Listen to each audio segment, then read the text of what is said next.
Hello అండి. Purple app నుంచి కొన్ని ప్రొడక్ట్స్ అయితే తీసుకున్నానండి. నాకు మెయిన్ కాజల్ అయిపోయింది. నెక్స్ట్ వచ్చేసి మా ఇంట్లో ఫంక్షన్ ఉంది కదండీ! సమ్మర్‌లో కాబట్టి కొంచెం మేకప్ ఐటెమ్స్ తీసుకున్నాననమాట. కాజల్ తీసుకున్నాను. అలాగే మేకప్ ఫిక్సర్ స్ప్రే ఒకటి తీసుకున్నాను.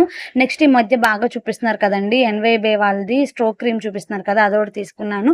లిప్‌స్టిక్‌లు కంటిన్యూ‌గా పోతున్నాయని చెప్పేసి ఉంటాయి కదా అని ఈ 5 షేడ్ తీసుకున్నాను. అదైతే నాకు అస్సలు నచ్చలేదండి. కాజల్ మాత్రం స్మడ్జ్ ప్రూఫ్ అనమాట. ఈ ఎన్‌వైబే వాళ్ళది స్ట్రోక్ క్రీమ్ కూడా అంతగా ఏమి అనిపించలా. నాకు ఈ మొత్తం 4 ప్రొడక్ట్స్‌లో నచ్చిందేంటంటే మేకప్ ఫిక్సర్ స్ప్రే ఒకటి నచ్చింది. కాజల్ ఒకటి నచ్చిందండి. ఇవి మంచి పర్సెంటేజ్ మీదే వచ్చినాయండి. నాకైతేను బానే డిస్కౌంట్ ఉంది. కాజల్ 129ది 98 పడింది. స్ప్రే 249ది 187 పడింది. స్ట్రోక్ క్రీమ్ వచ్చేసి 269ది 202 రూపీస్ పడింది. అలాగే లిప్‌స్టిక్ వచ్చేసి 399 రూపీస్‌ది 195 రూపీస్ పడిందనమాట. ఇక ఓపెన్ చేశాను కాబట్టి రిటర్న్ చేయడం కుదరదు. ఈసారికి ఇలాగే ఉంచేసేయాలి.